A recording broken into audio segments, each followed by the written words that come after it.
Hello and welcome to today's business news and entrepreneur headlines. Today we're going to be talking about the housing market in the United States, the status of that, and the direction in which it's headed. Then we're going to talk about how advertisers are communicating their increased pricing to their public or their consumers. We're going to touch briefly on the Russia quitting the International Space Station. It's an event that is going to be in the news cycle, and it has to do with a lot of things. Anything that Russia does always affects the economy.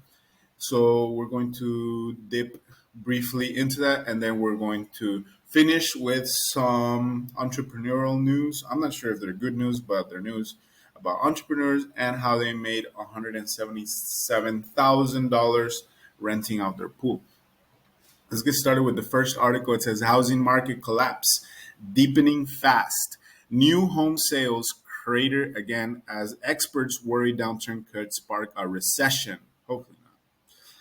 Top line, new home sales unexpectedly plunged more than economists projected in June, according to data related Tuesday, adding to signs that the housing market is abruptly unraveling pandemic-era gains as experts start to worry the downturn could spill over into a broader economy, potentially even triggering a recession.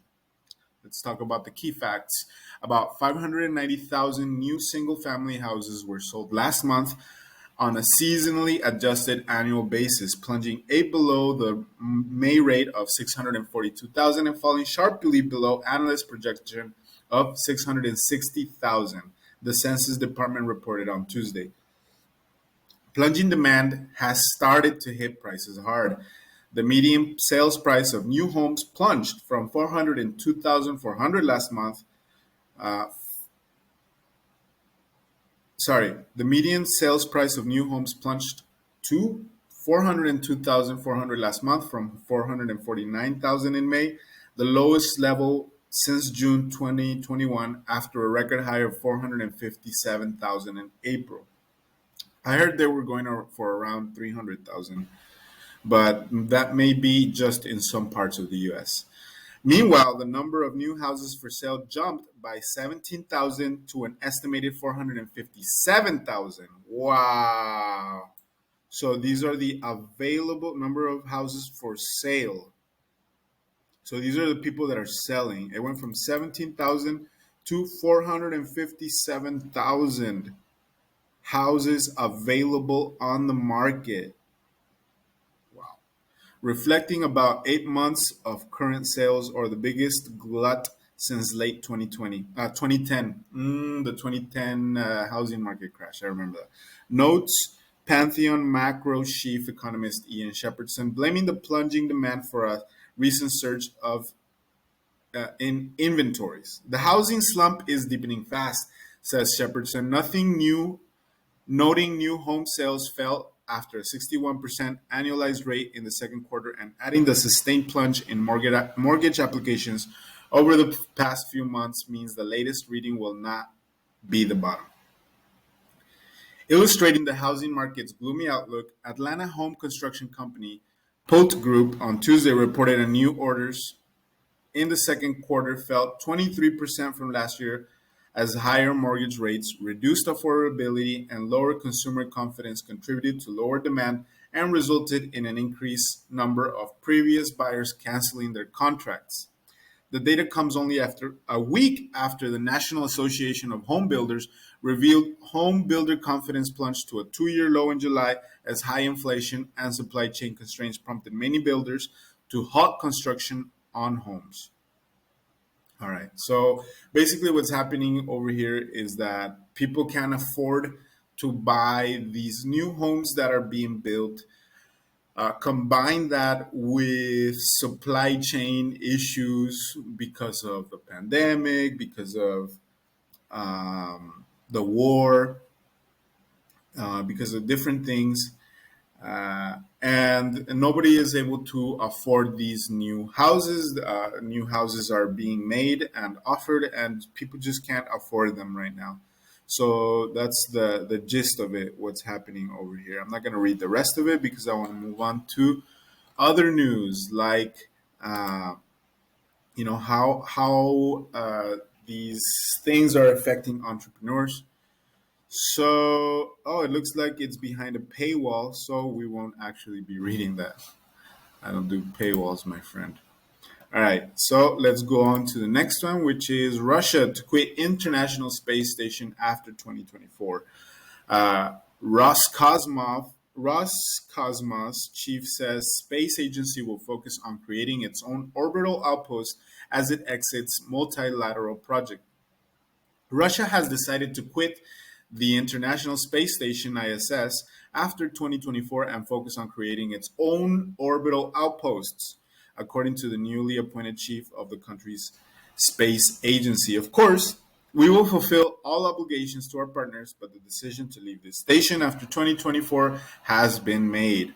Roscosmos Director General Yuri Borisov told Russian President Vladimir Putin in comments released by the Kremlin today. So here are the main points. U.S. Russian Space Agency signed deal to share flight to ISS. Russia, Ukraine live. Okay, so these are just other articles. Borisov, who was appointed by Putin earlier this month in a shakeup of the Russian Space Agency, said Russia would begin to form the proposed Russian Orbital Station, or ROS, as it exits the multilateral endeavor at a time of high tensions between Moscow and the West over the former's invasion of Ukraine. The main priorities will be made on the creation of the Russian Orbital Space Station, he told Putin. Borisov's statements reaffirmed previous declarations by Russian space officials about Moscow's intention to leave the space outpost, a cooperative program between Europe, the United States, Russia, Canada, and Japan in the coming years. U.S. space agency NASA said later on Tuesday that it was yet to hear from Russia directly on its reported intent to withdraw from the ISS. We haven't received any official word from the partners as to the news today. Robin Gaydens, director of ISS for NASA, said during the ISS conference in Washington.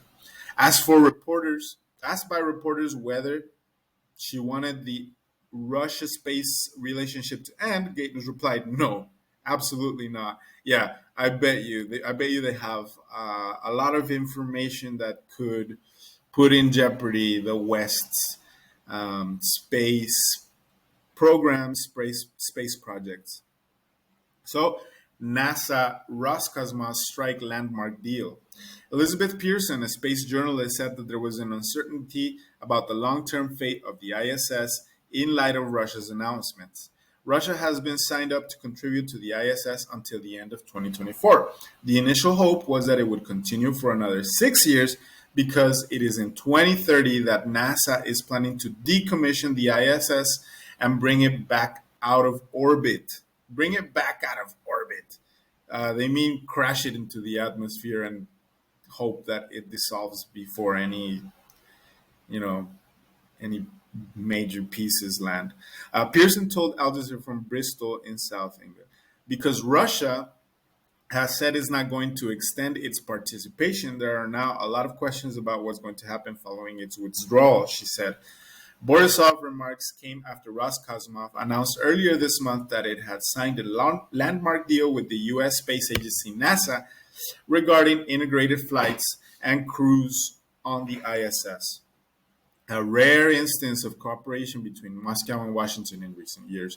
The agreement ensures that the space station will always have at least one American and one Russian on board to keep both sides orbiting outposts running smoothly, according to NASA and Russian officials. NASA and Roscosmos, the two-decade-old space station's core partners, had sought for years to renew routine integrated crew flights as part of agency's long-standing civil alliance. The first integrated flights under the new agreement will take place in September, according to NASA. They will use U.S. astronaut Frank Rubio launch. They will see U.S. astronaut Frank Rubio launch the space station from Moscow, leased Baikonur Cosmodrome in Kazakhstan, along with two cosmonauts, Sergei Prokofiev, Sergei Prokofiev, and Dmitry Petelin. In exchange, cosmonaut Anna Kikina will join two astronauts and a Japanese astronaut on a SpaceX Crew Dragon flight to the orbital laboratory, launching from NASA's Kennedy Space Center in Florida in the US.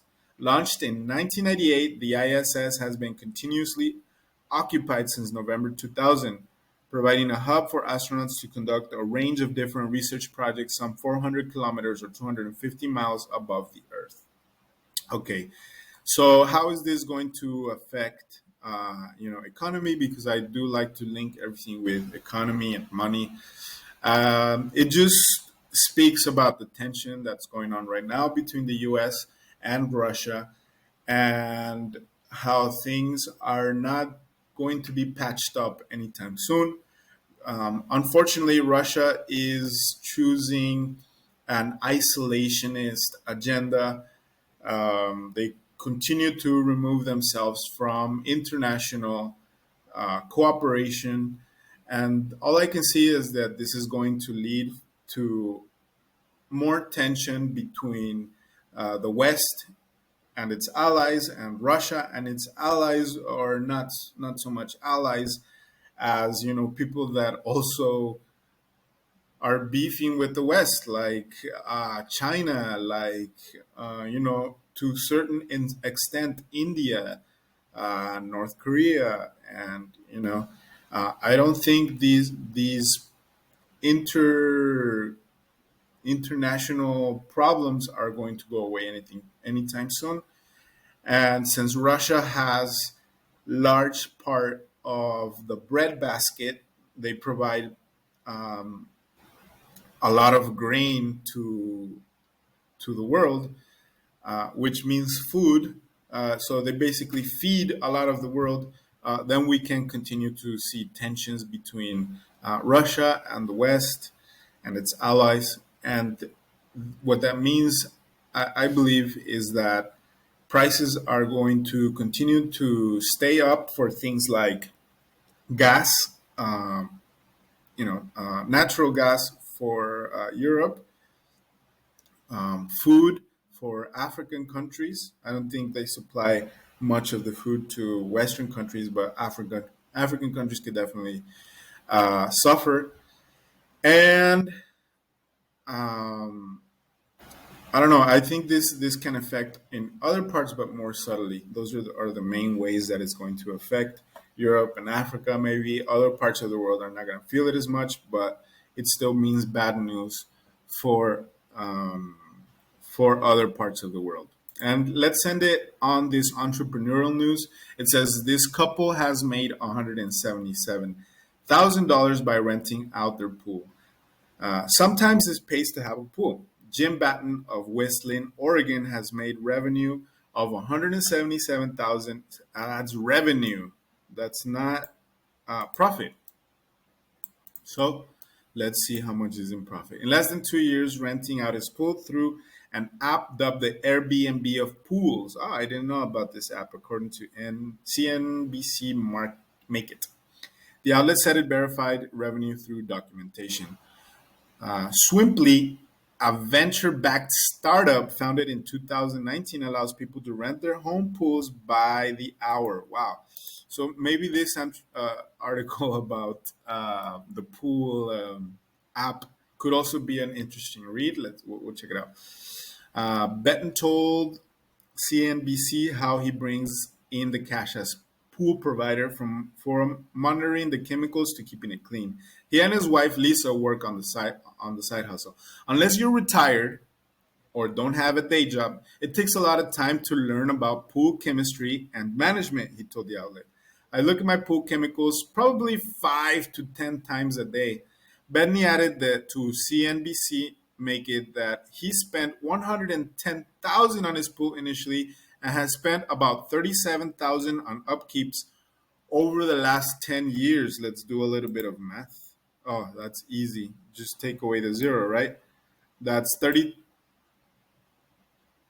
that's 3,700 a year. $3,700 a year, making 177,000. Oh, I don't know if that's the revenue from 1 year, but let's keep reading.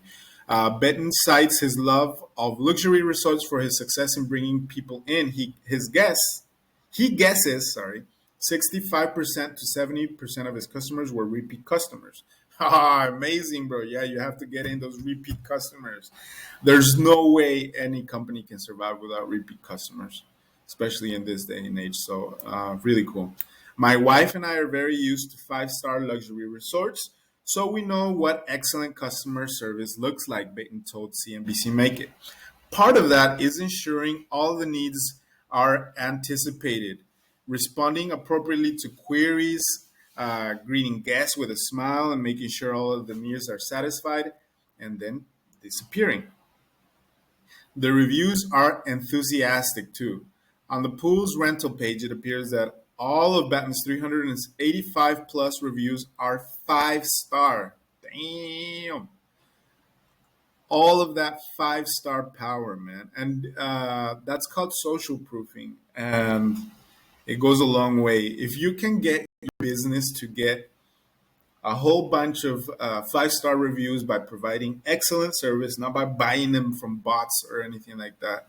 Because, yeah, I know what you guys are doing. I know you guys are buying a lot of your traffic and social proofing from bots. I don't like that. But these people seem to have done it organically. And when it hits organically, these are the results. You just get a lot of repeat customers because your service is just good quality. All right, so this is more than just a pool. It is a little retreat, one Baton Pool renter wrote. Located in the rolling farms of West Lynn, this pool is located on a large and private property. The hosts are wonderful. Because the home is rural, there are no home owner association regulations to deal with, Batten added to the outlet. Though one day he added the couple hopes to move to Portugal. Oh, we read about that in an article on Friday, I believe, or yesterday, about golden visa opportunities in Portugal and how a lot of people are moving to Europe because for the same price that you can get a home, you know, like a shabby home for 300K in the US, you can get 2 homes and a storefront for that price. So yeah, let's keep going. Like outside, the Swimply competition is heating up. I don't know what that means. Most hosts are joining the platform, and Baton added, people have more options for scratching the swimming itch as they start traveling more, and they did that more than they did during the summer. Still, Swimply CEO and co-founder Swimply. What a name. It sounds like Swamply or something like that. I would reconsider my my branding. Uh, and co-founder Bunim Laskin told the outlet revenue from booking is up 100% since last year. Wow, amazing! Oh, I can see how this is working.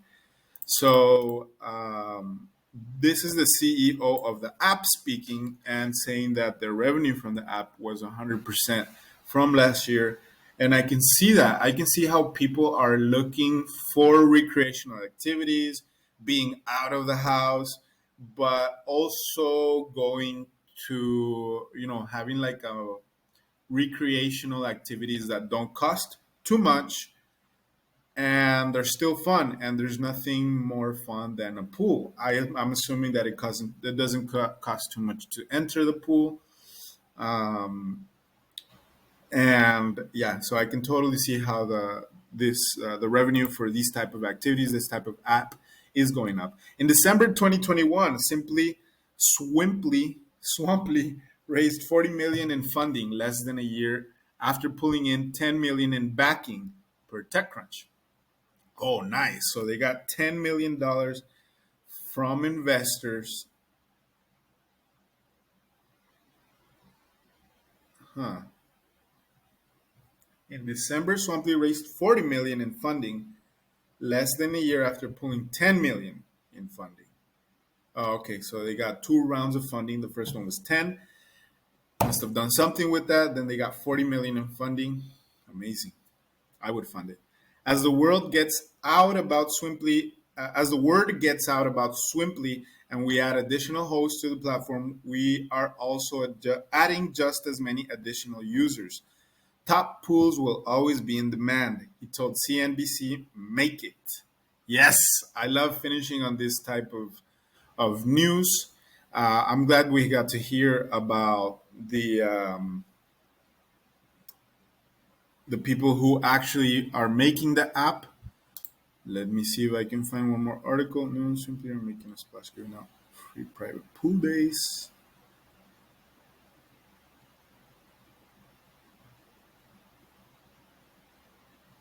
All right, here we see a little bit of the words from this company. It says, I'm just going to read. Modesto, California, July 2022. Spirit of Galagos High Noon, the number one selling spirit based hard seltzer, today announced a strategic partnership with Swimply, a premium pool rental platform in celebration of National Pool Day. The two brands, who are committed to elevating summer days, have teamed up to provide the ultimate experience for select fans across the country by covering private pool rentals completely with a custom high noon pool kit to elevate their day. Nice. Pool days are more popular than ever. Just last year, searches for swimming pools doubled between May and June, but less than 10% of people actually own a pool. As a brand that believes in always living like the sun's out, coupled with the launch of its new limited time pool pack, High Noon saw an opportunity to help fans trade up their summer plans. As the number one premium hard seltzer, we can't help but be obsessed about elevating everything about our fans' summer, said Brandon Lieb. Oh, good communication, bro. Good marketing.